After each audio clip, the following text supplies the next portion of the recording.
샬롬, 주 안에서 오늘도 평안하시기를 축복합니다. 오늘 하나님께서 우리에게 주시는 말씀은 고린도전서 제5장 1절에서 13절까지입니다. 저와 여러분들은 종교 생활을 하는 사람들이 아닙니다. 신앙 생활하는 사람들이죠. 신앙 생활과 종교 생활은 뭐가 다르냐? 종교 생활은 이벤트예요. 인격이 없는 신에 대해서 일방적으로 숭배하는 거죠. 이게 종교 생활이죠. 신앙 생활은요, 살아계신 하나님과 인격적으로 교감하고 교제하는 삶이죠. 이게 신앙 생활이에요. 예수님을 믿는다는 것, 거듭난다는 것은 예수님을, 살아계신 주님을 내 안에 인격적으로 모셔드리는 것을 의미합니다. 그러므로 내 의지, 주님의 의지가 동시에 있습니다.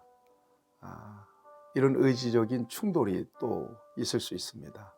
그럴 때마다 우리의 의지를 주님의 의지에 굴복시키고 복종시켜서 주님의 뜻이 이루어지도록 하는 그런 삶을 살아가는 것이, 이것이 신앙생활입니다. 그런 차원에서 보면 주님이 원하시는 것이 있고 내가 원하시는 것이 있어요. 당연히 주님이 원하시는 것을 선택하면서 살아야 되겠죠. 내가 원하는 것들이 있습니다. 본능적인 것들, 그 다음에 쾌락적인 것들, 육신의 정욕, 안목의 정욕, 이생의 자랑, 이런 것들이에요. 주님이 원하시는 것들은요, 힘들고 어려워도 섬기고 사랑하고, 그 다음에 용서하고, 또 복음을 증거하고, 기꺼이 십자가를 지고 좁은 길을 가는 거죠. 이 같은 삶이 굉장히 힘들고 버거울 수도 있습니다만, 저와 여러분들은 그렇게 살아야 하는 사람들로 하나님께서 불러내셨어요. 거기에 생명이 있고 거기에 축복이 있기 때문에 그렇습니다. 그래서 적어도 선악 간의 그 분별하고 판단할 수 있는 기준이 우리 안에는 명확하게 있어요. 주님의 관점이에요. 주님의 관점으로 봤을 때 주님이 원치 않는 것들은 그것은 우리가 좋아해서는 안 되고 그 길로 빠져서는 절대 안 되는 거예요. 그 바로 죄예요. 하나님의 목적에서 벗어나는 것은 다 죄죠. 이런 차원에서 저와 여러분들의 삶을 관리하는 것, 이것을 경건생활이라고 얘기하지 않습니까? 기준이 명확해야 하기 때문에 기도할 필요가 있고요. 그 다음에 성경을 묵상할 수 있어야 되겠죠. 그런 차원에서 오늘 본문 말씀을 보면 고린도 교회 성도들이 앞에서는 이제 분쟁에 대한 여러 가지 어려운 문제들로 인하여 바울은 고심하면서 아비의 마음으로 그들을 권면하잖아요. 그런데 오늘 본문 말씀을 보면 음행에 대한 문제도 생겼어요. 여기 1절 말씀을 보실래요? 너희 중에 심지어 음행이 있다 함을 들으니 그랬어요. 음행, 교회 안에 음행의 역사가 있었던 것입니다. 그런 음행은 이방인 중에서도 없는 것이라. 이방인들도 그런 짓은 안 한다. 누가 그 아비의 아내를 취하였다 하는도다. 아비의 아내가 누굽니까? 어머니잖아요. 어머니와 음행을 했어요, 자식이. 물론 역사적으로 보면 계모라고는 하지만, 그렇지만 어쨌든 어머니는 어머니잖아요. 그런 정말 입에 담기도 어려운 짓들을 하고 있는 거예요. 그리하고도 너희가 오히려 교만하여져서 어찌하여 통한이 여기지 아니하고 그 일을 행하는 자를 너희 중에서 쫓아내지 아니하고 가슴 아파하지도 않는 거예요. 오히려 교만해져 버렸다는 것입니다. 여러분, 이건 보통 문제가 아닙니다. 그러니까 신앙의 양심에 거스리는 일을 했는데도 자극을 안 받고 오히려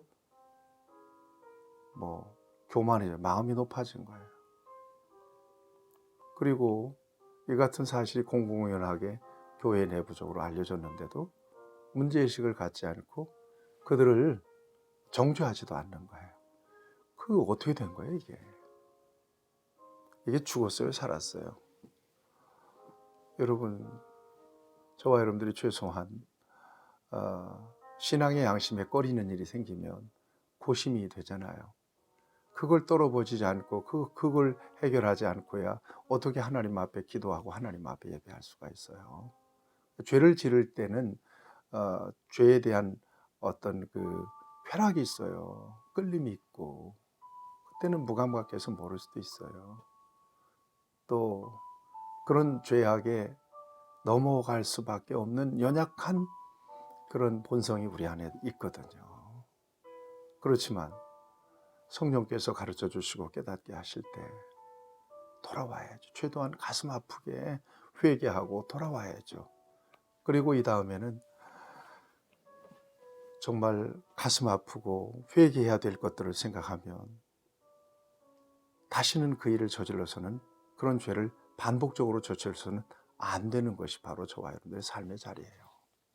그런데 저지르고도 오히려 적반하장이 되면 살겠다는 거예요? 죽겠다는 거예요? 오늘날에도 우리 한국 교회 내에 음행의 문제뿐이겠어요. 엄청난 여러 가지 어려운 문제들이 많잖아요. 정말 부끄럽습니다. 목회자들 가운데도 이런 음행의 문제에 걸려 있어요. 공공연하게. 그리고는 버젓이 설교를 하고 이렇게 되거든요.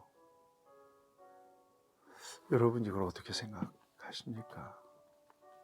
하나님 앞에서 저와 여러분들이 믿는다는 게 도대체 뭐예요? 믿는다는 것은 하나님의 기준을 쫓아서 살아간다는 것을 의미한다고 말씀드렸잖아요. 하나님이 원치 않는 일을 전혀 꺼리낌 없이 한다는 것은 정말 하나님을 믿는다는 거예요. 아멘. 이게 종교 생활하는 거거든요. 고린도 교회에 그런 문제가 생긴 거예요. 3절 보세요. 내가 실로 몸으로 떠나 있으나 영으로 함께 있어서 거기 있는 것 같이 이런 일을 행하는 자를 이미 판단했다. 이런 짓들이죠. 이런 짓거리를 하는 사람들을 내가 이미 알고 판단하고 있다는 거예요. 주 예수의 이름으로 너희가 내 영과 함께 모여서 우리 주 예수의 능력으로 이런 자를 사탄에게 내어주었으니, 사탄에게 내어주었다는 것은 출교를 의미하죠. 이는 육신은 멸하고 영은 주 예수의 날에 구원받게 하려 하면 출교를 시켜버리는 거예요. 여러분 참 무서운 권면이지 않습니까? 예. 여러분 이런 경우에 교회 공동체 속에서 이런 어떤 상황들이 생기고 또 발생이 되면 교회 공동체가 어지러워지고 그러면 여러분 교회는 반드시 권징을 발동해야 됩니다. 권징이라고 하는 것은 징계하는 거거든요. 징계 절차를 통해서 징계를 해서 도저히 개선의 여지가 없을 때, 그래서 공동체가 굉장히 힘들고 어려워지는 상황이 생길 때는 이들을 출교시켜 버리는 거죠. 그 징계에 여러 가지 단계들이 있습니다. 권면하고 나중에는 수찬 정지하고 이다음 마지막으로는 출교를 시켜버리는 거죠. 어떤 경우는 그렇다고 그러면 되겠냐 교회가 그렇지만 그렇지 않습니다. 교회는 엄연한 그 권징이 있습니다. 치리가 있습니다. 또 치리가 있는 교회가, 치리를 잘 행사할 수 있는 교회가, 엄격하게 행사할 수 있는 교회가 건강한 교회라고 봐야 합니다. 다른 모든 사람들에게 본이 되기 위하여, 교회의 거룩성을 지켜내기 위하여 교회는 마땅히 치리할 자를 치리해야 된다고 저는 그렇게 생각합니다. 오늘날 교회가 치리가 없어졌잖아요.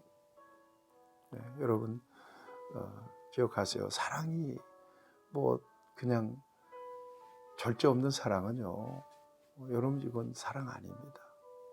치리해서 그가 고심하면서 깨닫고 돌아오도록 만드는 것도 이것도 사랑이죠. 그런 차원에서 6절 이하에 보면 왜 이 같은 확실한 치리가 필요하냐, 출교가 필요하냐, 너희가 자랑하는 것이 옳지 아니하다. 적은 누룩이 온 덩이에 퍼지는 것을 너희가 알지 못하느냐. 누룩이 퍼지듯이 전 공동체가 퍼져버리려고 하는 거예요. 예를 들면 중직자가 간음 문제, 음행 문제가 있는데도 이걸 쉬쉬하고 덮어버린다? 이것은 전 교회에 하나의 샘플이 돼요. 아, 저래도 되나 보다. 그래서 또 실족하는 사람들은 어떻게 될까요? 그래서 엄격한 기준, 엄격한 잣대로 치리해야 하는 것이라는 거죠. 그러면서 여러분 그 9절, 11절까지를 보면 음행하는 자들과 사귀지 마라. 음행하는 자 10절 말씀 보시겠습니다. 이 말은 이 세상에 음행하는 자들이나 탐하는 자들이나 속여 빼앗는 자들이나 우상 숭배하는 자들을 도무지 사귀지 말라 하는 것이 아니니 만일 그러려면 너희가 세상 밖으로 나가야 할 것이라. 이게 이 말씀이 어떤 말씀인지는 다음 절에서 보여주고 있습니다. 이제 내가 너희에게 쓴 것은 만일 어떤 형제라 일컫는 자가 음행하거나 탐욕을 부리거나 우상 숭배를 모욕하거나 술 취하거나 속여 빼앗거든 사귀지도 말고 그런 자와 함께 먹지도 말라 함이라. 사귀지도 말고 먹지도 말라. 이렇게 엄격하게 권면하고 있습니다. 그 정도로 거룩하고 순결하게 신앙과 공동체를 지켜나갈 수 있어야 되는 거라는 것입니다. 세상 사람들이 어떻게 판단하겠느냐 12절에 그러나 교회 안에 있는 사람들은 판단할 수 있지 않겠느냐 13절에 보면 이 악한 사람은 너희 중에서 내쫓으라 이렇게 명령하고 있습니다. 내쫓으라 출교해버리라는 것입니다. 사랑하는 여러분, 교회의 거룩함을 지켜내기 위하여 신앙의 순수성을 지켜내기 위하여 교회는 때때로 이런 단호함도 필요하다 하는 것을 여러분들이 잊어서는 안 될 것이고 교회가 이처럼 단호하지 못하면 우리 주님이 단호하게 그를 내칠 수 있습니다. 그럴 때 여러분 그 영혼은 더 불행해지는 거 아니겠어요? 자, 저와 여러분들 안에는 성령님이 계십니다. 분별이 돼요. 이걸 하면 될까 말까. 여러분 그 정도는 분별하게 하세요. 이걸 하면 돈은 많이 벌릴 것 같은데 신앙 양심이 좀 꺼린다. 그러면 하면 안 되죠. 이걸 하면 재미있을 것 같긴 한데 하나님이 원치 않는 것 같은데 고심이 되죠. 그러면 머물러 서서 더 따져봐야 되겠죠. 이것저것 기준 없이 눈깜땡깜 저질러 버리고 오히려 적반하장식으로 교만해지면 여러분 그 영혼은 파멸에 이르는 거죠. 두려운 일입니다. 그래서 특별히 우리 주님은 공동체에 대해서 관심이 많으세요. 그걸 솎아내잖아요. 출교시키라. 치리하잖아요. 왜 그걸 가만두고 방치해 두었느냐. 책망하잖아요. 누룩과 같이 전 공동체를 전부 다 그렇게 물들여 버리는데 왜 방치했느냐는 거지. 주님이 공동체를 생각하세요. 교회는 주님의 교회예요. 그래서 엄격하고도 정확하게 하나님의 교회의 성도들의 신앙과 고백을 지켜내고 교회의 거룩성을 지켜내는 것은 너무나 중요한 일인 것을 성경은 이렇게 말씀하고 있습니다. 우리 교회가 순수하기 원하고 또 거룩하기 원합니다. 저와 여러분들이 순수한 믿음 잘 지켜서 하나님 앞에 서는 순간까지 우리의 믿음이 보존될 수 있기를 바라고 세속에 물들지 않는 순결한 신부처럼 잘 단장하고 주님을 만나는 그날까지 승리할 수 있기를 바랍니다. 자비하신 아버지, 은혜를 감사합니다. 우리 교회와 우리의 믿음이 하나님 보시기에 순수해지기를 원합니다. 순결해지기를 원합니다. 교회 안에 지저분하고 더러운 것들 다 물리쳐 주시고 오직 예수, 보혈, 십자가의 능력만이 하나님의 교회를 붙잡아 주시고 충만케 하여 주시옵소서. 예수님의 이름으로 기도드리옵나이다. 아멘. 여러분들을 축복합니다.